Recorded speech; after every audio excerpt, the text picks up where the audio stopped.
Hey there! My name is Laurie Hernandez. I'm an Olympic gold medalist for Team USA and proud to champion literacy and learning efforts with my friends at Kpmg. I'd like to take you all on a little journey, one we can learn from and apply to our own lives, and learn from some special guests from across the country and space. Welcome to Philadelphia's home court. Welcome to Broadway. Welcome to the International Space Station. Welcome to Costa Mesa. Welcome to Crown Holdings. This is Kpmg Virtual Field Trips. In our day-to-day lives, we may think a lot about the things in front of us, next to us, and even below us.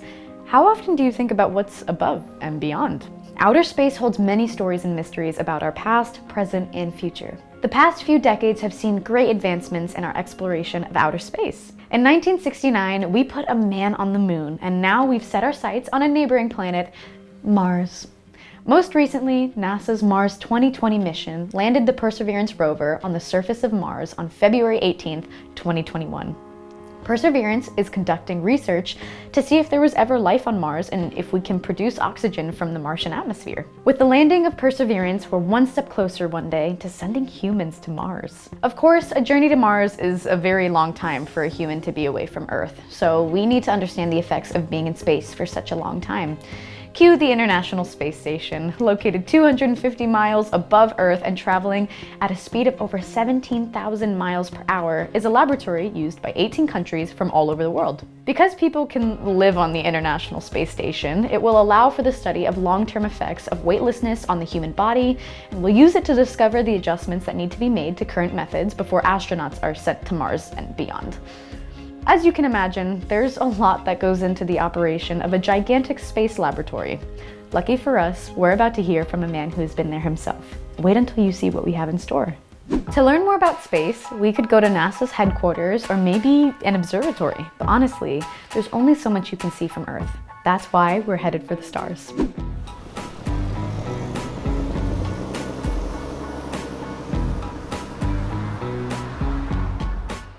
Welcome to the International Space Station, the largest structure humans have ever put into space.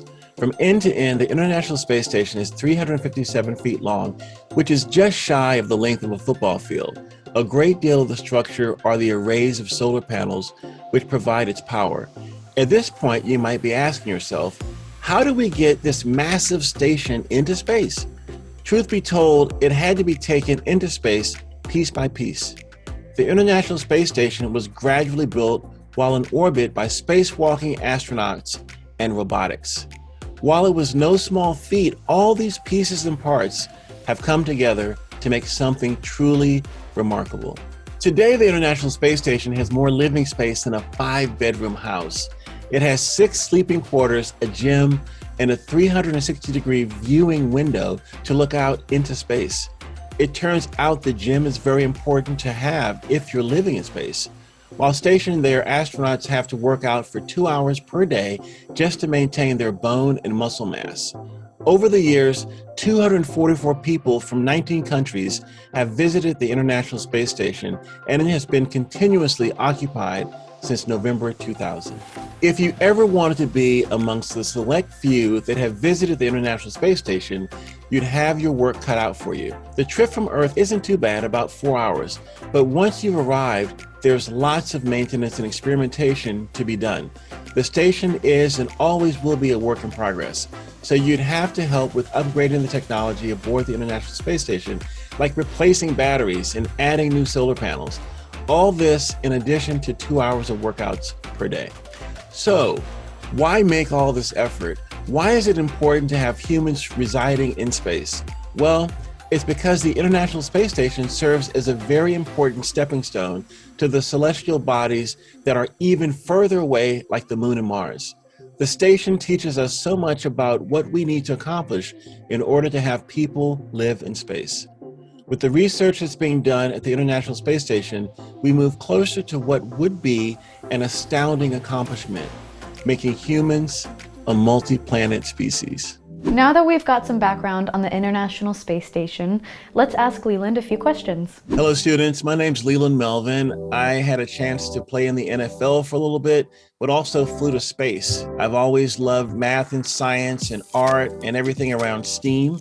So if anything that you want to do in your life, whatever you love, you can do it if you put your mind to it, because I've had people that told me I could never be an astronaut or I could never be an NFL player. But it was people around me that believed in me when sometimes I didn't believe in myself. And I was able to rise and go to the International Space Station, which you see up there. You can do or be anything you put your mind to. Hey, Leland, what kind of math goes into aeronautics, the science of travel through the air? Aeronautics is the study of aviation and flight. So when you see an airplane flying overhead, there are some equations that involve how that plane is actually able to fly. It's heavier than air. And so the airplane right there, and there are four forces: thrust, drag, weight, and lift. And if you look at how these things interact, this will allow the plane to actually lift up. Hey Leland, what do I have to learn to become an astronaut? To become an astronaut, you need to learn many things. You need to know your math and your science, but you also need to know how to live in this environment called space. Because in the sun, the temperature is 250 degrees Fahrenheit, in the shade it's minus 250. We're floating around in microgravity. There's electrons and protons and things that are coming through the vehicle. So you have to be healthy too. You have to be strong.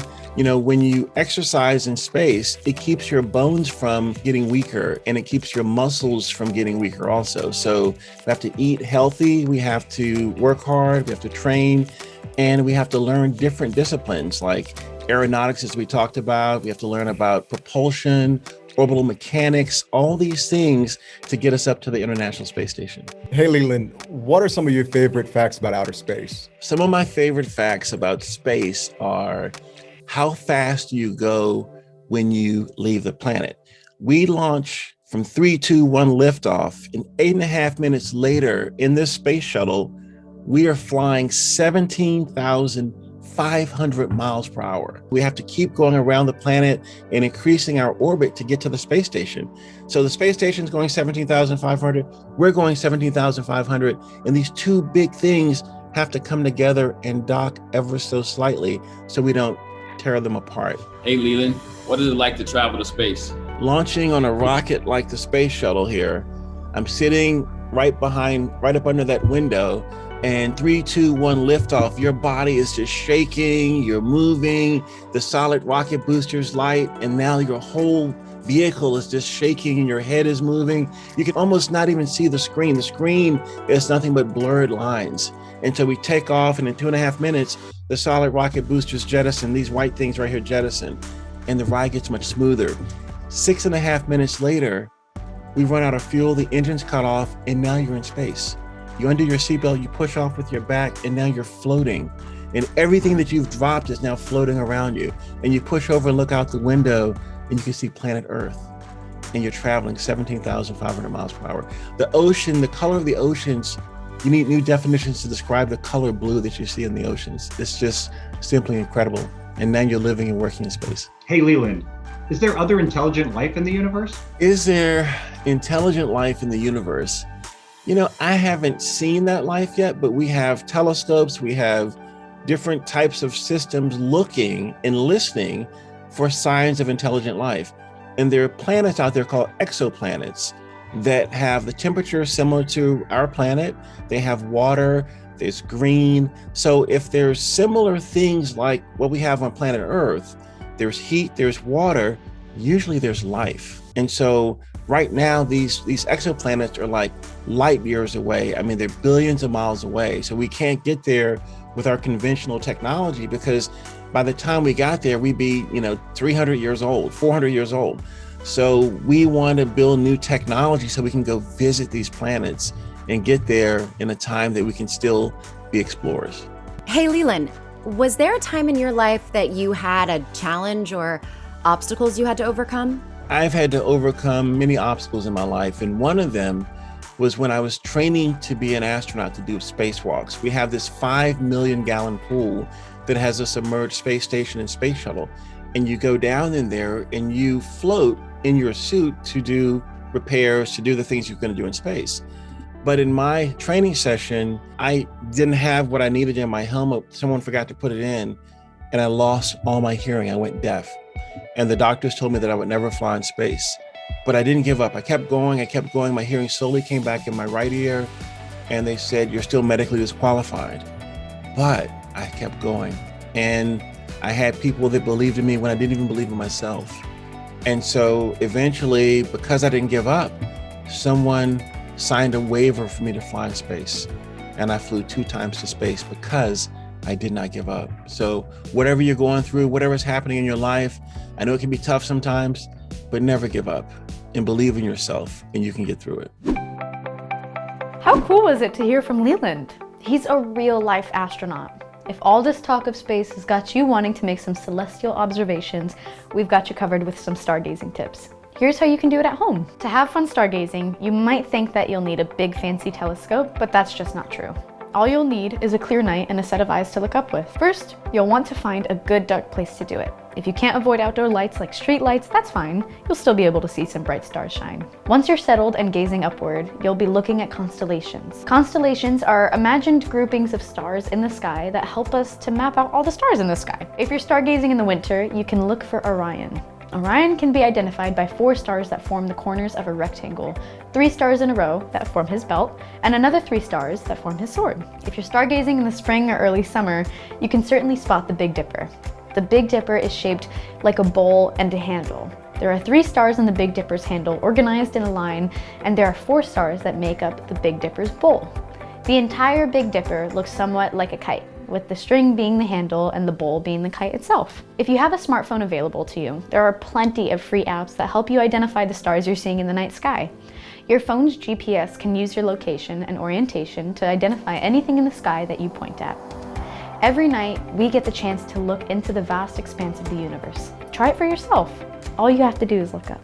Wow, we learned so much about space exploration. Let's take a minute to reflect on all we learned in today's takeaways from the day. First off, we learned all about the International Space Station and all the work that is being done there to prepare humans to be able to travel large distances through space. There is so much to learn from living in space, and we were lucky enough to hear from Leland Melvin, who's been there himself. Leland also taught us a bit about aeronautics, the study of aviation and how machines are able to fly. Aeronautics is based around 4 forces: thrust, drag, weight, and lift. To get a space vehicle to fly, we need to engineer aircrafts that can overcome the weight and drag with their thrust and lift. Additionally, we learned that math and science are such important subjects to learn about for space exploration. The scientists, engineers, technicians, and astronauts that make space exploration possible have all studied their STEAM subjects for many years. We also learned a bit about stargazing and how to find the constellations Orion and the Big Dipper. Most importantly, Leland taught us that we can do anything we set our minds to. Even if we face an obstacle, like Leland did when he was temporarily deaf, we should never give up. Leland thought he would never be able to fly to space with his condition, but because he never gave up hope, he was able to fly to space twice. Well, kiddos, this is where I bid you goodbye. But before we say goodbye, let's hear once more from Leland Melvin. I know that sometimes it can be hard to connect the things you are learning in school with your future plans. A good education is the foundation for the limitless possibilities you saw in today's episode. I encourage you to be a lifelong learner. To learn more about KPMG and its commitment to education and lifelong learning, please visit www.kpmg.us. Until next time, keep rising.